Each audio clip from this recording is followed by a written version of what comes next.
I needed the energy. Let's go. Thank you for making me feel important. What's up, everybody? Welcome to Pull Up Late Night. My name is Haywan, and I'll be your host. I work on Patreon's Creator Success Team and lead Pull Up, a program dedicated to creators of color. I am super hype. We are broadcasting live from Los Angeles, California to celebrate Black Music Month, Black creativity, culture, and all of you in this room and online. Let's go. We've partnered with one of my favorite Patreon creators, Issa Rae's Hoorae Media, give it up, to present you a special collaboration between Pull Up and A Sip. So in a bit, we'll have Issa hit the stage with her fireside chat, A Sip, where she'll interview West Coast hip hop artist Blxst. In a second, right after that, not in a second, but right after that, we'll get a special performance from rising star and Pull Up creative partner Iniko. I went to the rehearsal yesterday. Vocals are crazy. You are in for a treat. But first, before we get to that, the question you all are asking yourselves, what is Pull Up? Thank you for humoring me. Pull Up is Patreon's incubator and creative community dedicated to creators of color. We offer creators opportunities to learn from the best in the game as well as each other, and today's programming is a perfect example of that. See, Pull Up is powered by Patreon, the membership platform that powers creators to do what they love and get paid by the people who love what they do. Say that 10 times fast. Y'all, I memorized that. It took some time. I'm extremely excited for this show tonight. If you identify as a creator of color and want to accelerate your business growth and join a community, check out our website, pullup.patreon.com. Key themes: creative independence, ownership, tapping into your community to fuel your creative business. Extremely powerful concept that we should all be taking into consideration. So go to pullup.patreon.com and check us out. It's open to Patreon creators as well as non-Patreon creators. All right. All right, y'all. I am super excited for this next creator.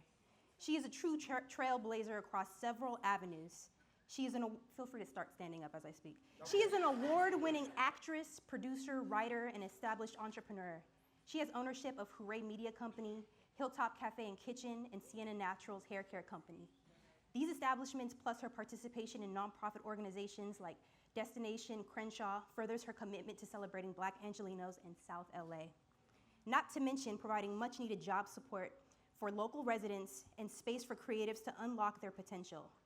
Please give it up, stand up, for the one and only Issa Rae.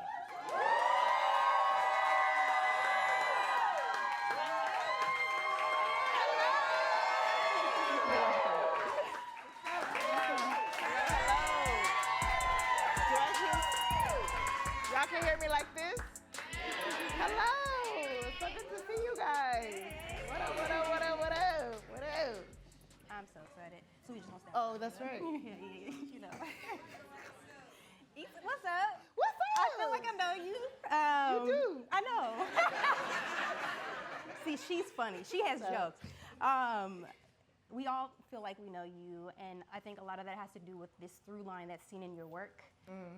It's authenticity, right? And we see it in you. We see it in the stories you tell through your characters. I'm curious for all the creators in the room and online, what's the best bit of advice you have for creators who are trying to break through the noise of the internet but stay true to themselves? I mean, you said it. Like, it is about just kind of finding what makes you pop out. For me, I tried to fill a void. I thought about what I wanted to see, and so many creators that I see now who have ascended pose themselves that same question, or really tried to fill the void of what they weren't seeing, to fill the void of the nostalgia of the past. And I think that I tapped into both. I'm a child of the 90s, but then I also was like, woo, okay, just one. All right. But then it was just about, what do I literally want to see on TV? What am I complaining about constantly? Let me just try to make it. So I think asking yourself, what void can I fill? Am I the person to do it? And then, of course, continuing to build that audience and making sure that you're tapping into into, what makes you you is part of the formula. Love it, love it. So you're definitely in this new season, post Insecure, and watching that come to an end was like super beautiful. I'm sure we have a lot of Insecure fans in the room. So with this new season, I'm curious, what's at the center for you? Obviously, with my new season or the show? Just this new season in like your creative journey. I was like, girl, don't try it. Okay, in my creative journey.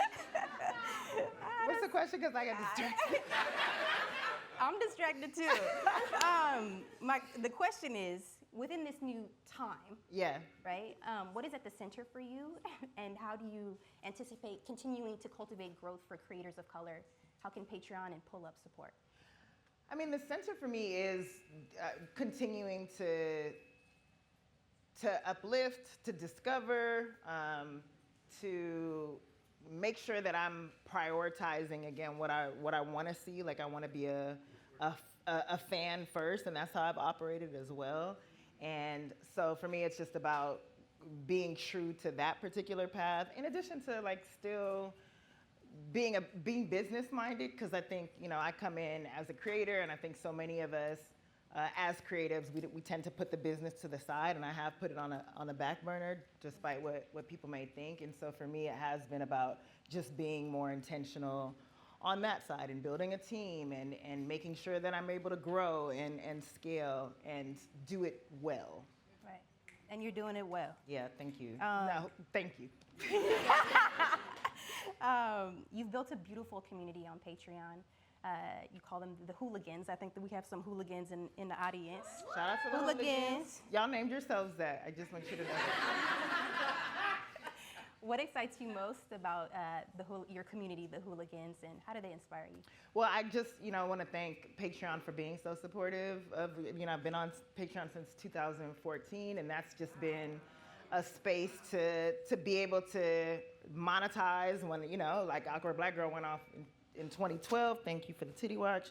Awkward Black Girl went off in 2012, and then I didn't really know what I was doing next, and to be able to have that community to help fund my next ventures, to also help support other creators has been so essential.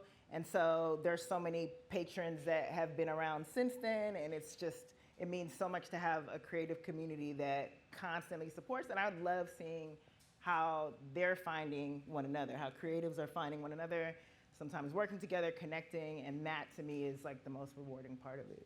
Dope, love it. And I know you have a giveaway for your patrons. I do. Yeah, so the first 200 annual signups will get an exclusive hooligan t-shirt from us, so make sure you check that out. What's the website? Take the help. Oh, us. Patreon.com/Issa Rae. You heard it here first. There we go. So sign up for annual membership and you'll get access to that exclusive shirt. Yes. All right, we're done with me. I know everybody's here for you and Blxst. It's been a pleasure. It's been such a pleasure. Thank you so much for having me, and thank you for making this possible. I got to tell you backstage, but in front of everyone, this is so great. Awesome. All right, are y'all ready for a sip? I'll let you take it from here. I'm ready. All right. How many of you guys, first of all, hey, I'm so happy y'all are here. How many of you guys have been to a sip before, just by show of hands? Okay, thank you. On YouTube, okay. That kind of counts. For those of you who don't know, a sip is about sipping. Did y'all drink today? Yes. Correct? It's about sipping, and it's really just about a conversation with people I admire and respect about their creative journey. For me, like, I watch a lot of interviews. I, follow a lot of people's journeys, and sometimes it feels like you just hear the success part. Like, I started, and then I'm here, started from the bottom, and now I'm at the top. What do we do? And it's just like, well, what was the nitty gritty of it? And so that's what this conversation is about, and I'm really excited about our guest this evening because he fits the profile of an artist that I admire. Some would say he's up and coming, but he's been doing this for a minute. And he is, who's from LA? So he is like what Nate Dogg was in the 90s to me. He's like, you know, what Ty Dolla $ign is doing. Some people call him the hook guy, the new hook guy to take over, but his voice is just incredible. Are there any fans? First of all, is the Sweet Life cast in the house? Let's go, Sweet Life cast. So for those of you who watch the amazing show on HBO Max that you guys should watch, he has been the soundtrack to it. And, you know, I had casually listened to his music before, and my colleague Montrell, who produces the show with me, was just like, you know, as we were developing this new series about up-and-comers in LA, he was just like, oh, what do you think about this song as a theme song? And he sent me Gang Slide. And I wasn't even thinking on that level yet, but I was like, yeah, that's what's up, cool. And then when we got the first cut of the show, the first episode, Gang Slide played, and we got to see their beautiful faces, and I was like, yo, this feels like a real show, and it not only feels like a real show, it represents the LA that I want to represent. It sounds like LA, it feels like LA to me, and I just got so excited. And then I was like, let me be more than a casual listener and just listen to everything that he had put out up until that time. And he is extremely talented. When I tell you he actually does it all, he really does it all, and you'll find out more about that. So just to read his bio officially, and I'll bring him out here.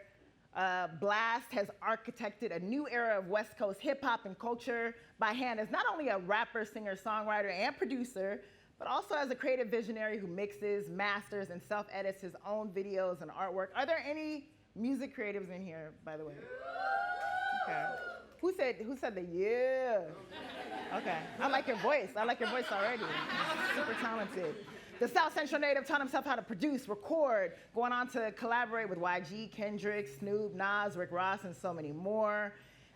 Some of you may know him from a string of buzzing singles in 2019, including an incredible creative partnership with Bino Rideau on their first critically acclaimed 6-tape. He partnered with Red Bull Records and unleashed his solo debut EP, No Love Lost, to unanimous praise, of course.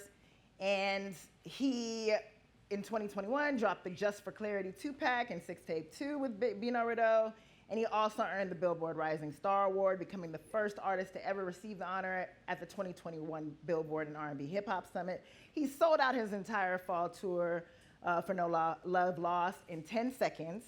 He recently won Best New Artist of the Year for the 2022 XXL Awards. He just got nominated for BET Award last night. He was selected as a Breakthrough Artist on Amazon Music, Soul Train nominee, Artist to Watch. It just goes on and on. I cannot stop bumping his latest masterpiece, Before You Go. So please help me welcome Blxst.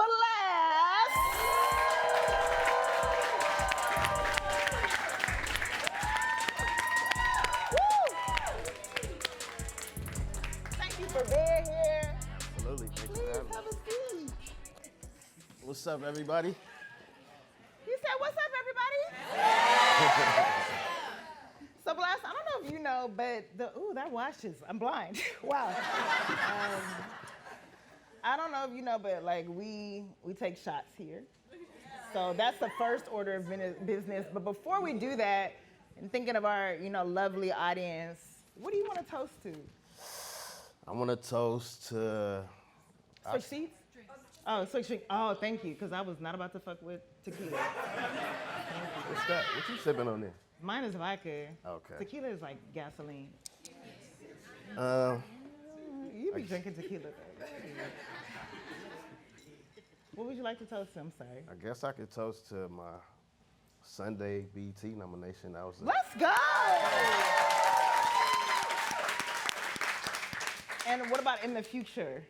In the future, I'm gonna actually win the award. Let's go. Switch it back. Oh my God. You sure? That's what I just heard from somebody else. Smell it.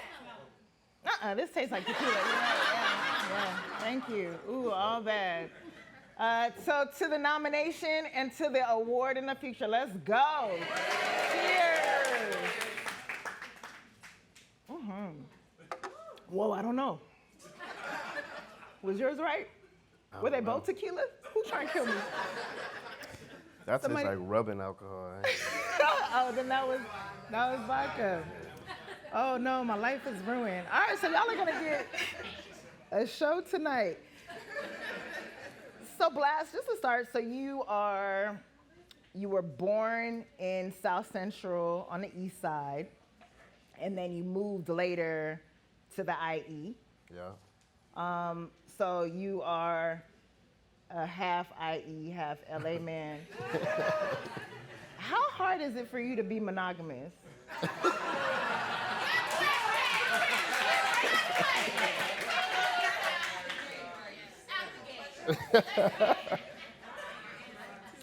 Oh, yeah, that sounds like a setup question, but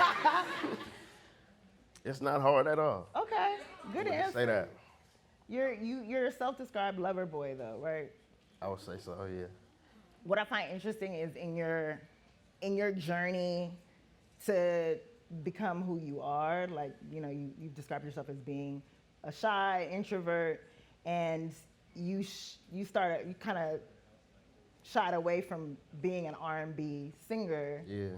Why was that? I was just insecure with my voice early on. I think like puberty helped as I got older. But I don't know, I had a lot of self-confidence issues growing up, but as I developed my craft, I just fell in love with it, and I fell in love with my voice. Well, we love that. You talked about developing your craft via like being self-taught, like watching YouTube videos to make beats. Yeah. But like making beats for yourself is one thing, like in the privacy of your own room, your own home, whatever it is. When did you start letting other people hear it? And when did you realize like, oh, this is good? Well, like fresh out of high school, I was lucky enough to be in a situation where it was a house full of like 10 different artists. So we was just challenging each other in that same household, and that was my first incubator to like produce for each 10 artists. I was recording all their music, making beats for all their projects, and I guess that gave me the confidence to just step outside of that 10 and into the rest of LA as well. So that was the group that how did you pronounce it? TIU. TIU Collective? Yeah. But how did you because even to get in that house, like you're letting them hear something. So like, do Right. you remember the first piece of music or first beat that you let somebody hear where you built up the courage? And I'm just trying to get at, you know, some people are perfectionists, Yeah. and they're afraid to like let the world see their work until it's perfect. And does that apply to you, or is that? I don't really think I overthought like as far as the production side of things, more so like my voice, because I feel like if the beat whack, you can kind of hide behind that. If your voice trash, you can't really hide. But the dude that was from TIU, I went to high school with, so I was already comfortable with him. And then his sister is who ran the household of TIU Music, so it was already like a family situation. And was that in LA? Yeah, that was in like Specifically? Inglewood, yeah. So in this collective group of artists, when did you find your own voice to put on the track? Because you're making stuff for other people, you're helping build up these other artists. Are you going in there and being like, oh, you know, I also sing too, or hey, put me on this, or is it? What's your approach to being heard? It was a lot of just experimenting, a lot of failure, like early on. But just trusting the process. Like I always felt like I could be better. Like I didn't look at it like, all right, I'm trash, so let me stop here. I always seen the potential, like 10 years from now, I'm gonna be him. You know what I'm saying? So with that in the back of my mind, I think that was what drove me to being who I am now. I'm curious because I hear you talk about this collective and coming out of that house a lot, but what I hear is like, you know, you had the community from the dude from high school who, in a sense, helped to build your confidence and made you comfortable, and then this group that you got to kind of just practice on and hone your craft. In coming out of that, like, did you continue to work with any of them? Is there, no, you didn't? Okay. But that also touches on something, because I think about, you know, even my own journey, there's people that I started with and I came up with And then there's some people where I'm like, oh, I definitely want to, like, whatever happens, I want to make sure that they're on that climb with me. But then there are other people who may feel like I owe them something, and I don't necessarily feel the same way. How do you navigate who you feel like you're obligated to and who you feel like thinks you're obligated to them? That's a good question. I think because early on I was so giving, like in that situation. Like I said, I was producing for 10 different artists. I felt like I was giving everything of me, you know? So I think my realization came from when I had my son. And that taught me how to be selfish and really like take myself out of the situation and know what's really important. And I think what's really important is yourself, you know? Like self-care, self-worth. And I gotta lead by example for my son. I gotta teach him those type of things. So that's my fire. Ooh, yeah, clap it up for that. Yeah, I think when you're multi-talented, like you are, people will take advantage of that and they'll recognize that. And so to be able to break from that is so important. Was there anybody else that helped you to realize, like, hey, you're much more than this particular situation, and you do need to think bigger? I know you have that within yourself, but was there anybody on the outside that also helped you to build that? Yeah, I gotta for sure give props to like my pops and my mom, of course. Like I never had a job in my life. I always had like a solid support system. Wow. So, but even outside of that, linking up with my business partner, Vic, just really opening my eyes to seeing how far I can really take it. I think that was a big help. So now you're out the house, you're kind of on your own journey, right? And is there, I think about how many false starts I had where I was like, oh, this is it, I'm on. Ooh, they don't even know. I can't wait to pop out with this.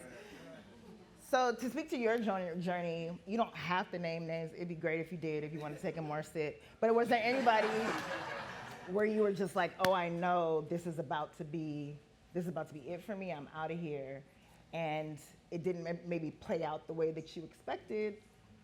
Anybody I met, you saying? Anybody that you worked with, anybody that you produced for, anybody that you wrote for? Yeah, for sure. Early on, I'll say like, this was like 2012. I produced this song for Kendrick, YG, and Problem. It's a song called Do Your Gutter. But I thought that was it for me. I thought I was gonna make it out the hood then, but you know, but honestly, like looking back, that was what I needed to like look further down the line of what I was already looking at. So. And Do Your Gutter, you just produced. I remember hearing the blast in front of it, but your vocals weren't on it. Right. How do you, I guess, with a couple of false starts like that, and that's not necessarily false, because that's a big credit. Like you're putting that on your resume, and you know, I don't want to discredit that in any way, but that might have not have been what you expected in terms of like what you set out to do for yourself. When you're working with those big names, you're like, oh, that's going to lead me to the next big names. That's going to lead me to the next level that I want to be at. But like, how do you continue to manage your expectations of what success is? Because to the outsider, like, that sounds lit. Like I'm seeing the music video, there's a dance to it, like it seems like you're on. So how do you navigate what success is to you versus the outside world? That's a good question too. I think most importantly, you gotta be real with yourself. You can't compare yourself to other people. And with that, I think I set goals for myself, like short-term goals, long-term goals, and I owe that to Vic as well, because we had this thing called like a content calendar where we would pick each day, we would post something, and then you will just engage the growth of whatever it may be. It may be 500 followers this week, 1,000 streams this week, but just seeing your own growth, you'll appreciate that. You know what I'm saying? I love that. That's a great idea, because you're literally watching the ascension. You know, you're seeing the progress meter, and sometimes we can look up and be like, oh shit, I'm in a whole new area without recognizing the little moments of growth. For real. How did you find Vic, your manager? So I used to rent out a studio he would manage in Culver City. How I got to that studio, I was producing with Demetrius Ship Jr. He played Pac and all that. Oh, all yeah. Eyes on Me. So I had met him just on some producing type situation. And he would rent out his studio, and that's how I ran into Vic. And what was the conversation? Well, I used to pull up by myself some days too, and I'd just be up in there working. And then he'll pull up and be like, yo, what's your situation? Like, what you doing? He'll see that I'll be producing, recording myself, engineering. And then he was like, let's strategize. And it wasn't even no paperwork or nothing. He was just willing to, to work with me. And that was enough for me. That took trust on both parts. One of the questions that I do get just a lot about kind of how to break in is just how you find your people.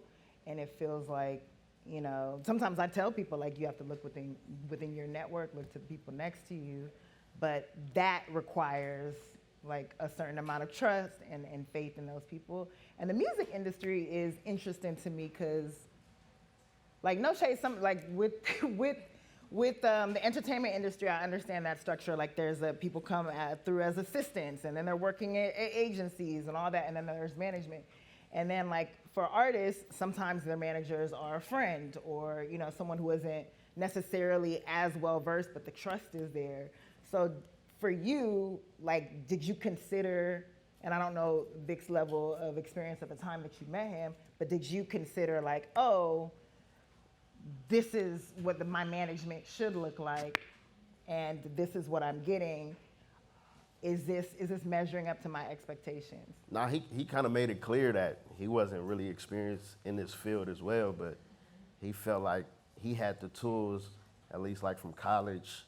He got a master's degree in certain things that he felt like he could fill this position, and he was willing to build it ground up with me, so that's all I needed.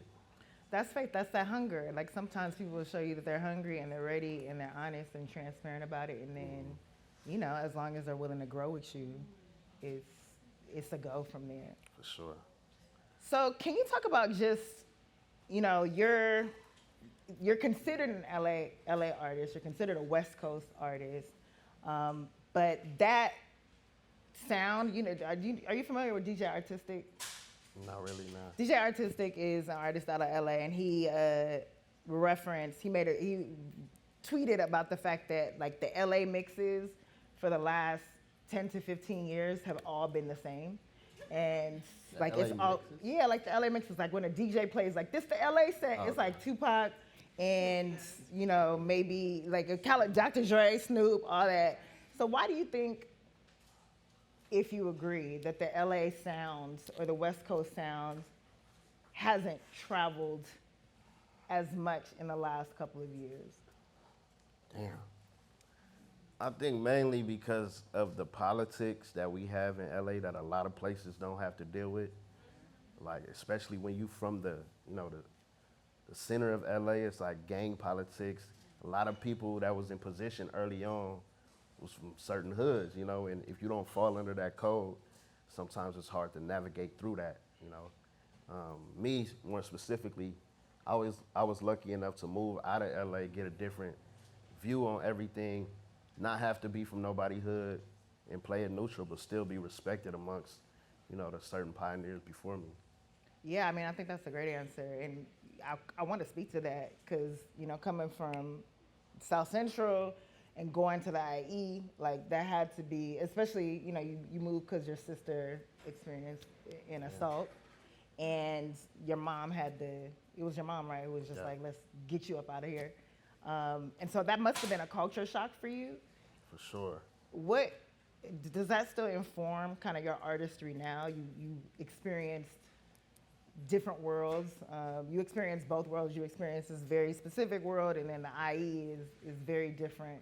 And even your school, you talked about being, like, it was predominantly white. So talk about how that kind of informed the way you present. It was totally different from even the culture, just stepping outside, the school system. Like, the teachers was more strict on you. So I fell behind a lot, like just classing, fooling around. But I spent a lot of time to myself because my dad still worked in LA.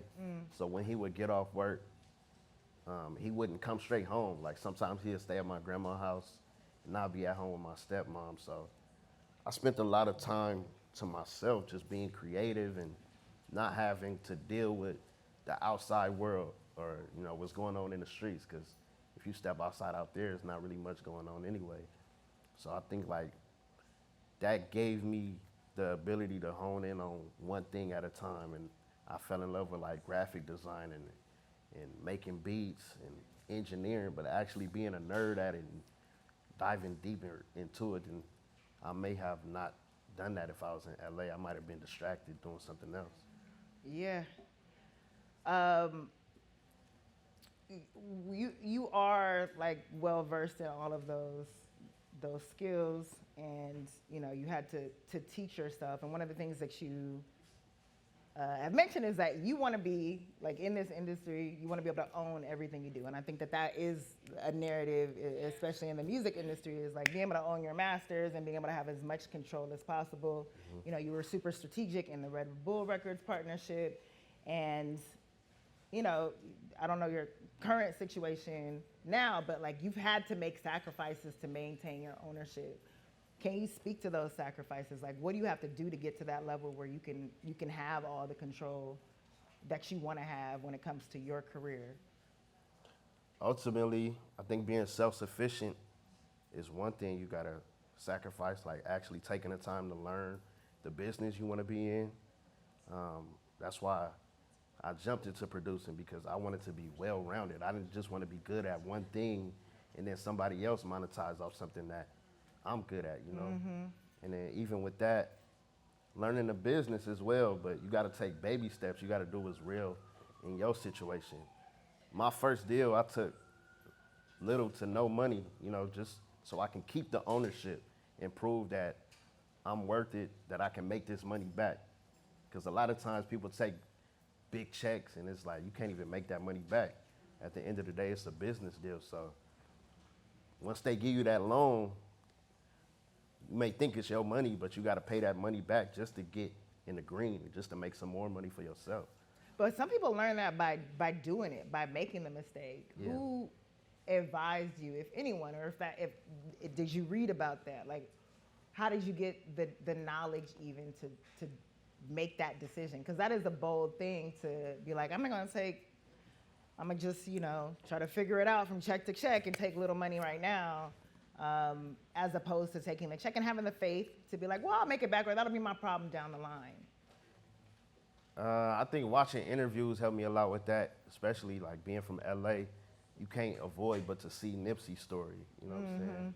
So like just seeing his blueprint and how he like stood on ownership, that was everything. In my personal situation, I surrounded myself with different individuals who stood on that as well. Like Vic, like Carl, that's my attorney. Just making it to where like, no matter what, we gonna be in control of our intellectual property. Can you, come on, clap it up.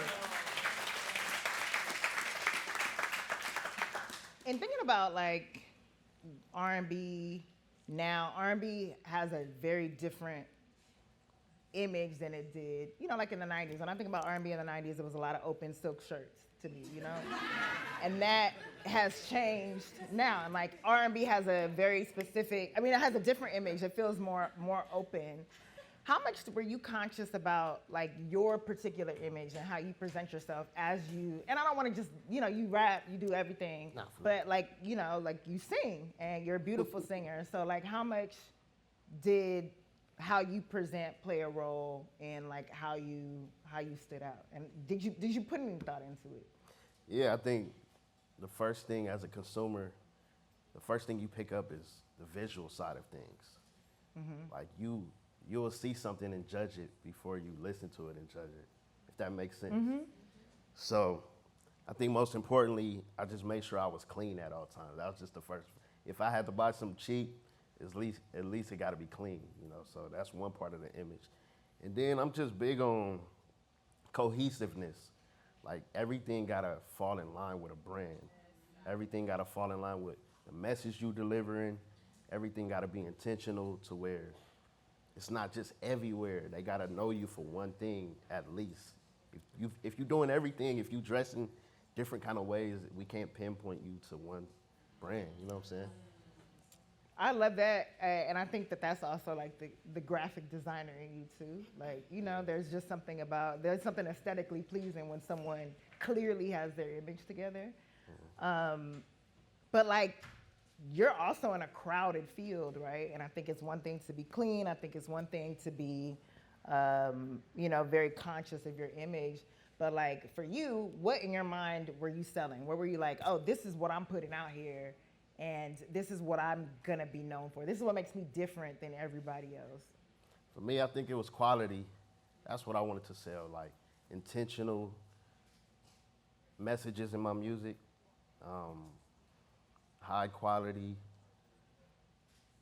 and just authenticity overall. Like I feel like nobody can tell my story the way I can tell my story.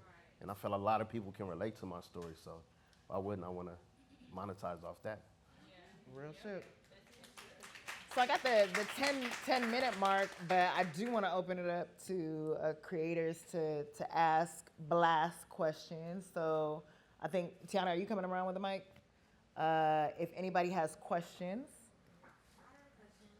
I think it's part of Issa's question before, like, how do you decide when to, like, pay that forward, like what Vic gave to you, like when to do that over when you feel obligated versus when you want to invest in somebody? How do you kind of discern those different modes? How can I pay it forward? I think I'm already making strides in that direction. Like, I got a label, which is called Eagle, and we partner with Red Bull. But even that situation alone, independently, we was able to hire 8 different people, you know? So that's putting money in people's pockets. And some of them is homies that we just trusted in. Some of them is qualified, of course, because you got to run a business still. But I think being able to put people in position is the most fire thing ever. You know what I'm saying? Speak on that. Do we have the next question? Oh. Hi. Speaking of monogamy.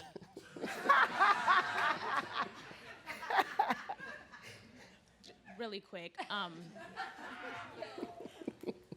Are you single? And if so, would you date someone in the industry that you could be creative with? Wow.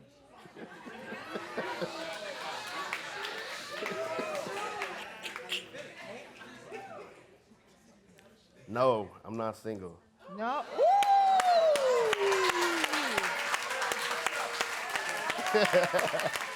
Why is that a clap? Yes, that's rare. That's rare. We love to see it. Blxst, that's why you. That's authenticity right there. I guess while we're getting to the next question, I am curious because I think one of the things I admire about, and you know, I've watched obviously a bunch of interviews with you over the last couple of weeks, but like your temperament is so calm and collected, and you just have such a obviously great head on your shoulders. But the music industry is crazy, and they will try you. So like, what specifically, like, what makes you go up? What makes me go up? I think fucking with my family would, for sure. You thought that was sexy too. Look now, she's like, you sure? Oh, next question. Hello. With all the success that you've had, do you feel comfortable taking risks now with your career? Ooh, that's a good question. That is a good question. I feel like it's still early in my career where I'm still making my imprint of who Blxst is. So I think it's important for me to drill that into people's head. And being from LA, it's easy to be like, all right, I need to switch it up now. I be hearing a lot of people be like, Blxst music sound the same, but that's mostly LA people. When I get like comments from like New York or Australia or London, they be like, we never heard this sound before. So thank you, bro, I appreciate it. Hello? But I definitely, in the same sentiment, I definitely want to challenge myself to do other things as well. So I think you got to just stay in tune and watch the story of Blxst for sure. I can't wait for people to say, man, I miss the old Blxst, you know? Yep. I don't wanna be alone. What's up, Blxst? What's up, Issa? My name is Dree Jack. I'm one of the winners of the Creators Program. Hello, girl. And I just wanted to know, like, your process with writing all of these hit songs and how I can, you know, make all these hit songs like you. Okay.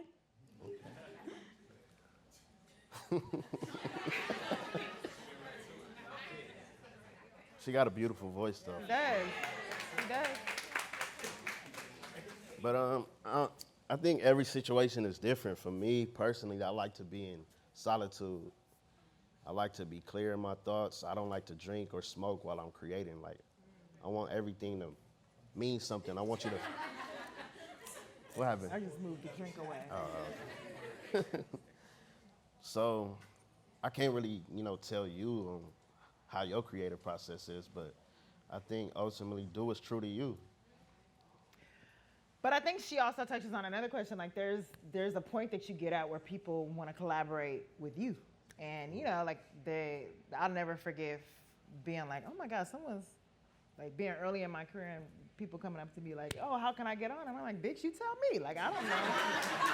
So like, how are you navigating like now being in a position where people want to work with you, because that's credits, that's like a potential ticket. And not to knock you, Dree, you're amazing. But like to think about where you are, and in terms of putting people on, like, well, how do you discern who to work with? How do I discern who to work with?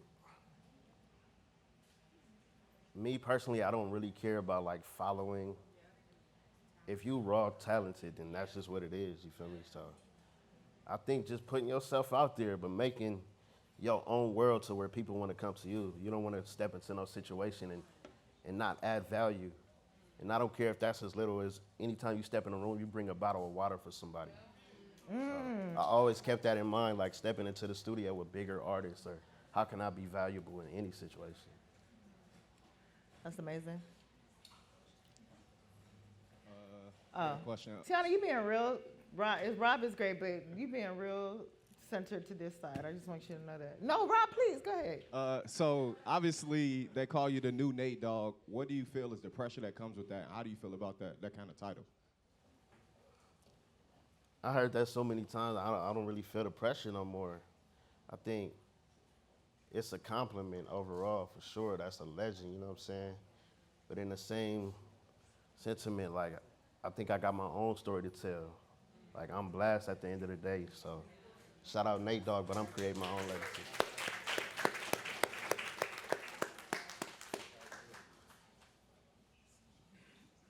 Hi. So one thing you said a little bit earlier that stuck with me was you are exactly where you saw yourself 10 years ago. Where do you see yourself in the next 10?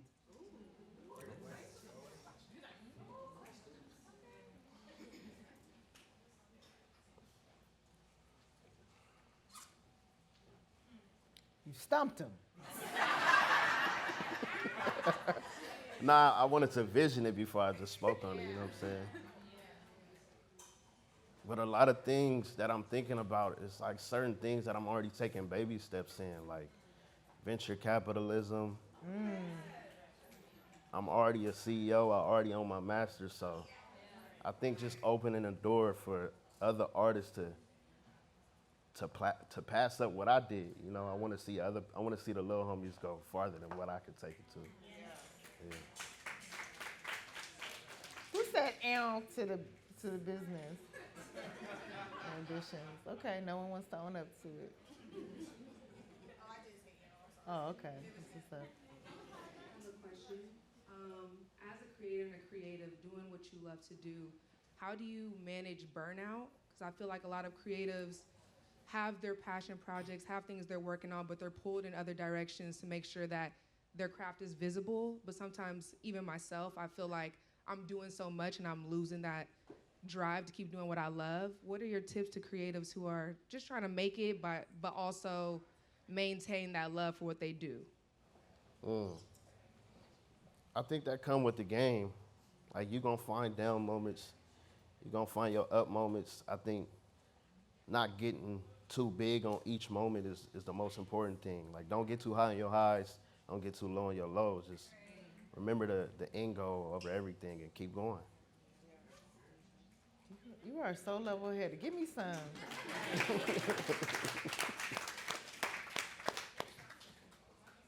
Any other questions? This is unfortunately the last one. Make it good. You talked about your creative process being, just you in solitude and understanding how you like to work. So where do you find inspiration as you're trying to grow as an artist? I like that question a lot. Let's go. Come on, Gerald. The reason why I like that question, because I be trying to pull from different things, and sometimes you just gotta accept the fact that everything is not gonna be a hit. Everything is not gonna be like, oh, this is it. But as long as you moving, as long as you know what I'm saying, like willing to put in the work, there's something that's gonna come from it. You just gotta keep planting your seeds. Yeah, I needed to hear that too, because it is devastating when something doesn't hit the way that you expect it to. Yeah. But that is part of the journey, as long as you're not like, well, I give up. Yeah, exactly. Well said. You dropped so many gems tonight, and it just made me an even bigger fan, and I'm so excited. I have no doubt that you're gonna continue to venture off into the brilliant being that you're meant to be. So thank you so much for joining us. Thank you for sharing. Thank you guys for your questions and for coming out. Thank you. And make sure you bump the latest album, the newest album. Anybody coming to the tour though? They lying. You got a what? They lying. Come on, it's a worldwide tour. Come on, you can pull up. When are you gonna be in LA on the tour? I'm not good with dates, but LA is the. I guess at the Palladium. Oh, you in Tell there? me the truth. Come on. We at the Palladium 2 nights in a row, so that's a big deal for me. I appreciate you pulling up, bro, for sure. Well, thank you guys so much. Thank you, Blxst. You're amazing. Thank you, Patron.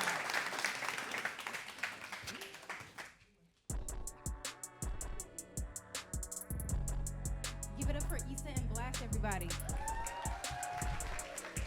For those of you in the chat, drop a word that epitomizes one of the dopest gems that they threw during that segment, whether it's community, whatever you learn from it, drop it in the chat. So you're good. We have an amazing audience live in studio. What's up, audience? And we have some dope pull-up creators with us. These beautiful people over here. What's up, RTTV? What up? Oh, yeah, you too, Pat. What's up? I'm gonna hit you with a question. What are 3 words that best describe being a creator? My own boss. I love it. And they're bosses. They're actually one of the dopest Patreon creators. Y'all are killing it. You just launched a podcast called RTTV. And they're called RTTV. Y'all didn't laugh because you didn't get the connection, but they're extra dope. They're one of our pull-up creators, and it's been a pleasure to work with them. Thank you, y'all. And, Blair Imani, what's up? Fancy seeing you here. We just strategically positioned you right after RTTV. Blair is also a pull-up creator. We have a robust community. Blair, I'm going to hit you with the question, what is your favorite part about being a creator? I think my favorite part is all the nerdy, weird, quirky things that I had growing up that people bullied me for. Those are the things that people put me on for now. And it's you might not have hang out with me in school, but now you follow me on Instagram. So who's really winning? Love it. Let's go. Let's go. Let's go. All right. Strategically placed to my left. Afion Crockett, what's up? Hey, Juan, what up, though? You are the epitome of a multi-hyphenate creator. What advice do you have for creators who have their hands in a whole bunch of different things? How do you navigate what to do when, all that? Read the parable of the talents. in the Bible. It to me, it speaks to the last thing the master said when he handed out the talents was, do business until I return. So if you focus on what Blxst was saying, just figure out doing the business. And if you do multiple things, do them all when the inspiration hits. Don't try to do them all at once. We just talked about this. Don't try to do them all at once.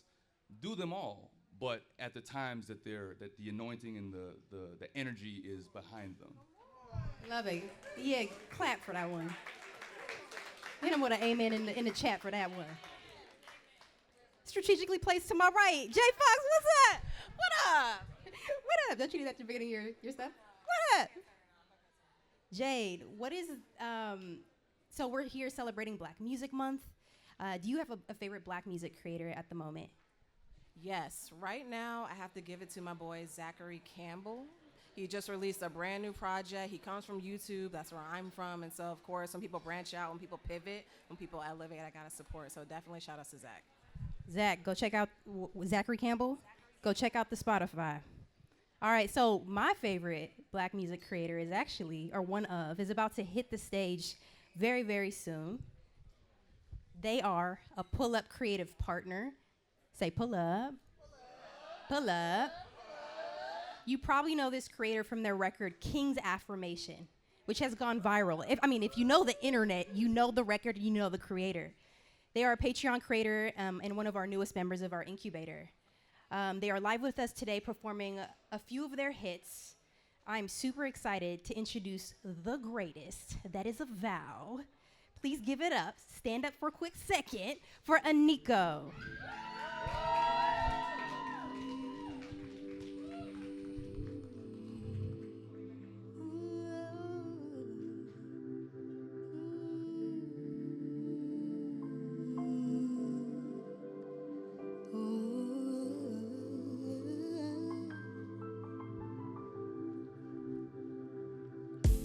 Butterflies all in my system. Feel the eyes, feel it all in this friction. You got the right words, got the right diction. Need a rundown, need a description. Heavy rain, bitter batters in the distance. Steady hips, lip lock, no resistance. Cocaine, baby, you got me addicted. Wish cold water frozen, yeah, you. Let me mention that you're going in the right direction. Mind, body, soul in the right dimension. You feel it in your bones, you feeling all the tension. Third eye, let me guide you to ascension. And know that I've been here before, yeah. Tell me, baby, when you want more. Let your body do the talking, let your mind explore. Oh, oh. Body not here, body just gon' be your body. And somebody got hit, yeah. Somebody died, but nobody ain't there. Had an earthly body, and my earthly body ain't here, no. Body not here, body just gon' be your body. And somebody got hit, oh. Somebody died, but nobody ain't there. Had an earthly body, and my earthly body ain't here. It's with you.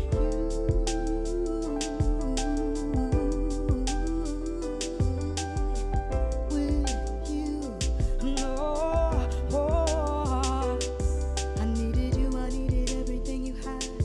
I gave you everything I ever wanted, wouldn't want it back. Omnipresent, luminescent is your energy. I need your presence, no, they won't take that away from me. Tongue-tied, yeah, I got my eye on you. I try, but I can't get over you. Star Trek, yeah, I'll take you to the moon. I'ma move it, I'ma do just how you do. I'ma show you who I am and where I go. Got the wheel, so really I'm in control. Take control. Oh, oh. Body not here. Body just call me your body, and somebody got hit. Somebody not, but nobody not there. Had an earthly body, and my earthly body's not here. No, my body's not here. No, my body's not here. Nobody not here. Body just call me your body, and somebody got hit. Body not, nobody not here. Body just call me your body, and somebody got hit. Somebody not, but nobody not there. Had an earthly body, and my earthly body's not here. My body's not here. Nobody not here. Body not, nobody not here. Body just call me your body, and somebody got Might just call me a body and somebody guy. But he just call me a body and somebody guy.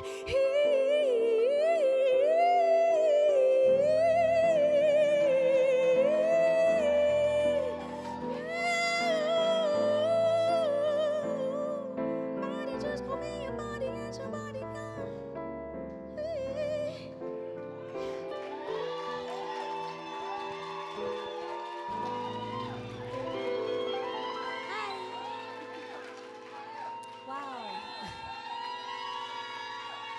Wow. Thank you. Wow, I'm just gonna drink some water. Just gonna drink some water. Hi, if you don't, oh my God, if you don't know who I am, my name is Iniko. It's a pleasure to meet you. Hi.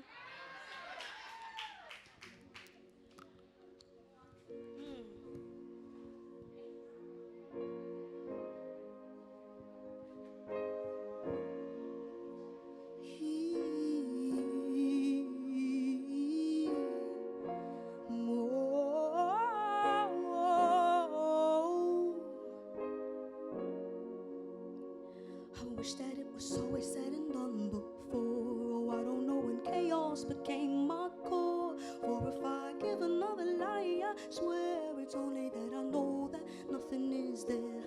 Know that in my sorrow you found my pain. I'm looking back, I notice we're not the same. You were caught in oceans and seas and waves. You had no shore, you had no name. Feeling like I'm far from sober. Dark heaviness is taking over. And when you put your hands on my shoulder, everything got a little colder. Hey, yeah. Hey, yeah, yeah, yeah. Hey, yeah.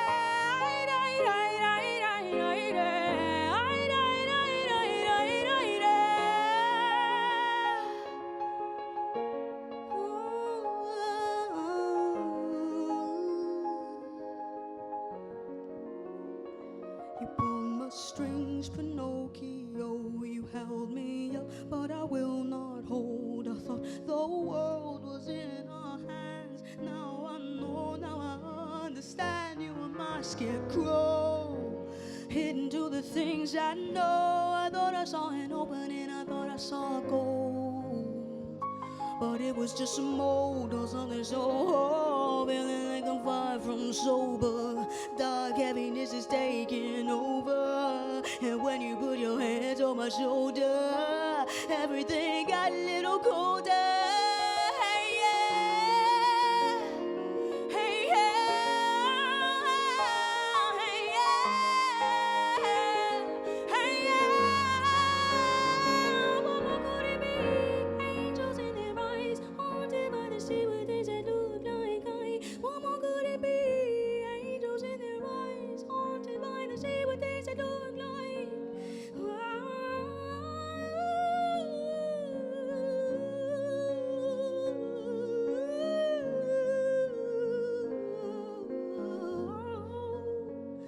You pulled my strings, Pinocchio. You held me up, I will not hold. I thought the world was in our hands, and now I know I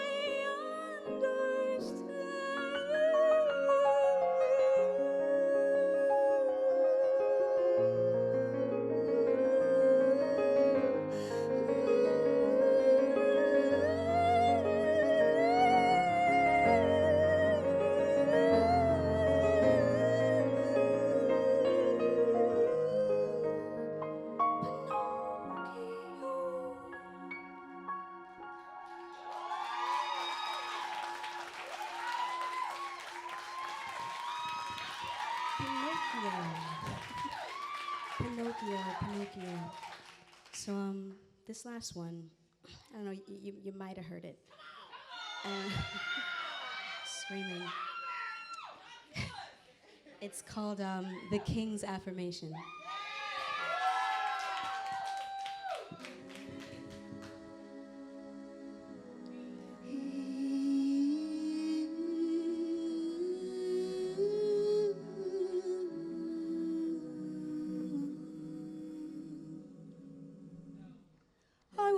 of the greatest, that is of all, yeah, that is a promise.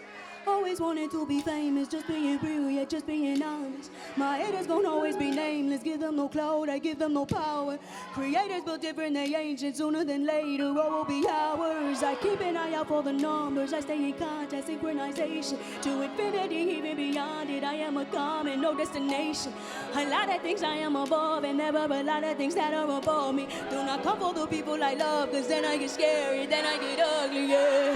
Ain't no problem when I'm the equation. Presence noted, observation. I'm not new here, reborn creation. Come and find me, sending location. Ain't no problem when I'm the equation. Presence noted, observation. I'm not new here, reborn creation. Come and find me, sending.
Creators built different, they ancient, sooner than later, all will be ours.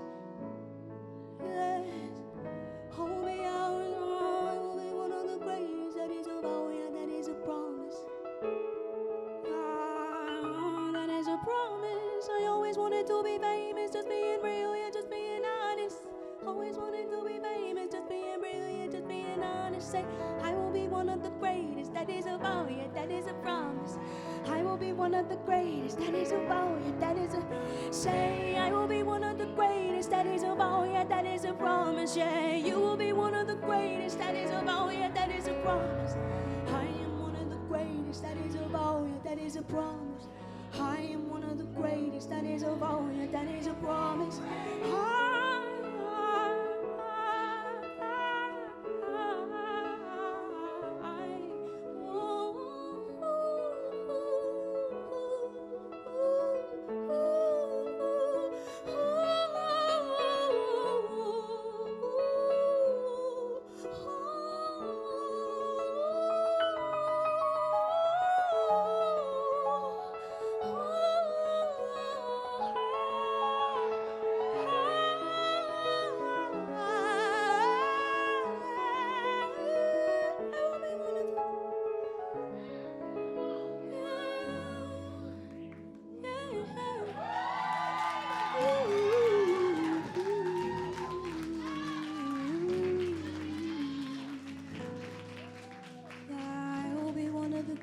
That is a vow, yeah, that is a promise.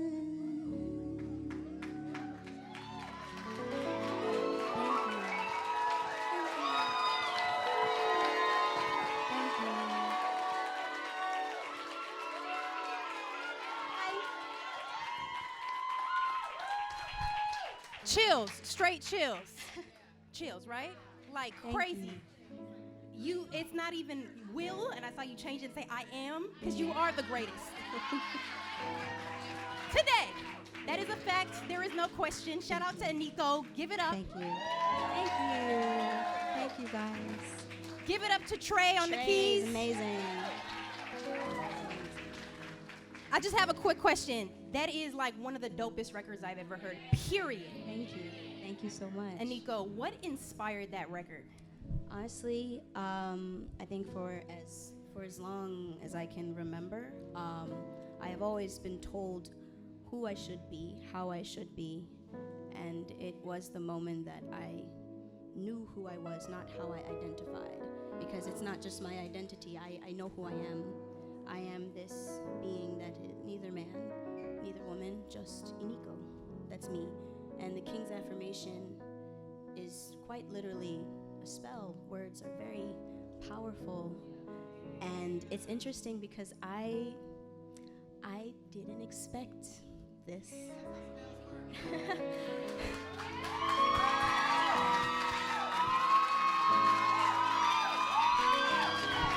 You're amazing. Thank you, guys. Iniko is amazing, y'all. Give it up. We love you. Y'all, this has been an amazing night. We are beyond blessed to have you all in this room, all of you on the live stream. Thank you for joining us. This has been Pull Up Late Night and a Sip. If you want to join our Pull Up program and be in community with creators like Iniko, RTTV, Blair Imani, Jade Fox, and all the other amazing creators we have in our community, go to pullup.patreon.com. I want to give a special shout out to Hoorae Media, who has been an amazing partner throughout this whole journey. Shout out to Issa. Shout out to the Patreon team. Shout out to our providers for Pull Up who work with our creators one-on-one, Nicole Reyes, Brian Ramos. The list goes on. This has been Pull Up Late Night and a Sip. My name is Haywan. We'll see you next time.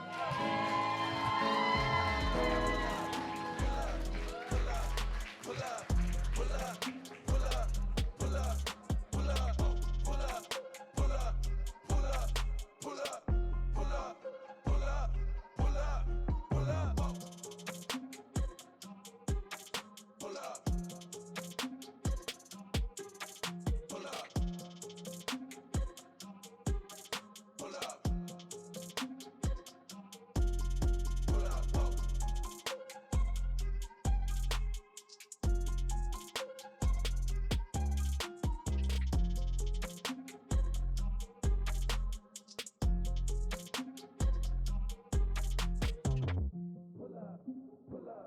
pull up, pull up, pull up, pull up.